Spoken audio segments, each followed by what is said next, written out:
মামি কি করছেন কি? ছাড়ুন, মামা আর কিছুক্ষণ বাদেই চলে আসবে। আরে সুজীব, কি বলছো তুমি? তোমার মামা আসলেও আমার খোঁজ করবে না, কারণ সে একজন অকর্মা। সে কখনোই আমাকে তৃপ্তি দিতে পারেনি, যা তুমি এখন আমাকে দিচ্ছ।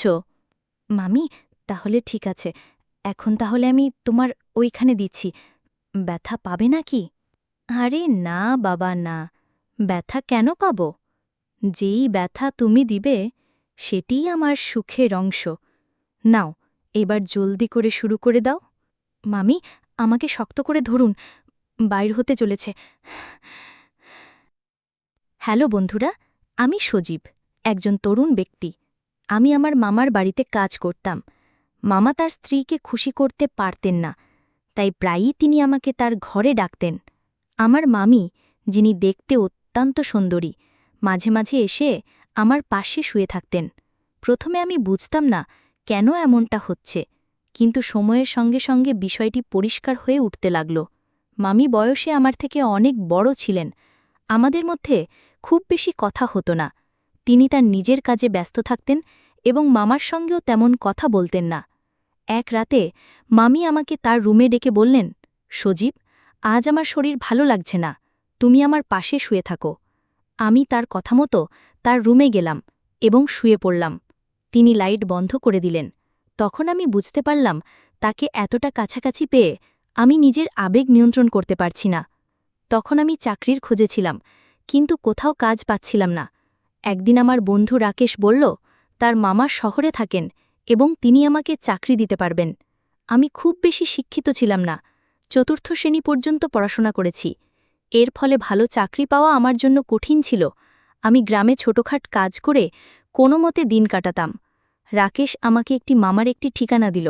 সেখানে গিয়ে আমি দেখলাম, তার মামা খুবই সম্ভ্রান্ত একজন মানুষ এবং তিনি হতে যাচ্ছেন আমার বস। তাকে আমি মামা বলেই ডাকতাম। মামা আমাকে একটি ঠিকানা দিয়ে বললেন, তুমি এখানে যাও এবং ডাক্তারকে দেখাও। ঠিকানায় গিয়ে দেখি এটি এক ডাক্তারের চেম্বার। ডাক্তার আমাকে কিছু শারীরিক পরীক্ষা করলেন এবং রিপোর্ট দিলেন।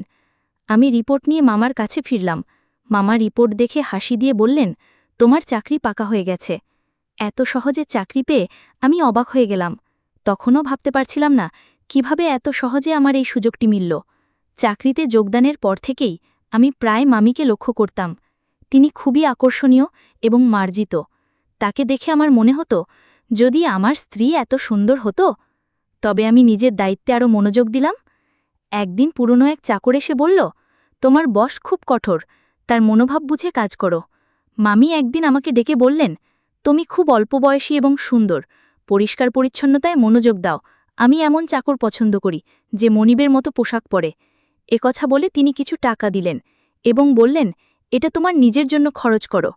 মামিকে দেখে আমি তার প্রতি মুগ্ধ হতে শুরু করলাম। তার জীবনে কোনো সন্তান ছিল না, যা তাকে সুখী হতে দেয়নি। মামা বেশিরভাগ সময় বাড়ির বাইরে থাকতেন, আর মামি মগ্ন থাকতেন ফ্যাশনও পার্টিতে। মামিকে দেখে মনে হতো তিনি আমাকে পছন্দ করতে শুরু করেছেন। আমি প্রায় সিনেমা ও নাটকে প্রেমের গল্প দেখতাম এবং কল্পনা করতাম মামি একদিন এসে বলবেন, আমি তোমার প্রেমে পড়েছি। এক রাতে যখন আমি ঘুমাচ্ছিলাম, মনে হলো আমার পাশে কেউ আছে। মামি অত্যন্ত সুন্দরী ছিলেন এবং তার দেহ আকর্ষণীয় ছিল। আমার মতো একজন দরিদ্র মানুষ যখন ভাবতাম কিভাবে চাকরের মতো জীবন কাটাবো, তখন মামিকে আমার স্ত্রী ভেবে সারা রাত কল্পনা করতাম। মামি সবসময় আমার কাজের প্রশংসা করতেন। তিনি আমাকে ডেকে যে কোনো কাজ দিতেন, আর আমি সেটি সততার সঙ্গে করে দিতাম, যেন কোনো অভিযোগের সুযোগ না থাকে। একদিন মামি অসুস্থ হলে আমি তাকে হাসপাতালে নিয়ে যাই এবং মামাকে খবর দিই।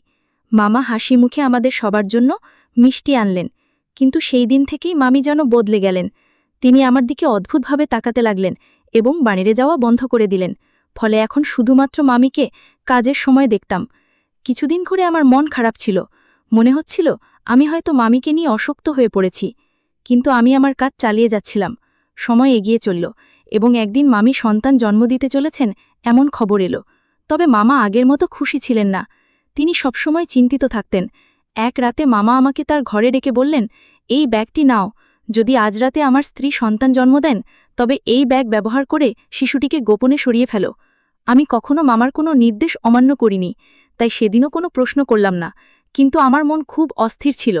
রাত গভীর হলে মামি ঘুমিয়ে পড়লেন। আমি গোপনে তার ঘরে গেলাম। মামি তখন চোখ বন্ধ করে শুয়েছিলেন। তার মুখের সৌন্দর্য দেখে আমি মুগ্ধ হয়ে গেলাম, কিন্তু মামার নির্দেশ মেনে কাজ করতে গিয়ে আমার হাত থেমে গেল।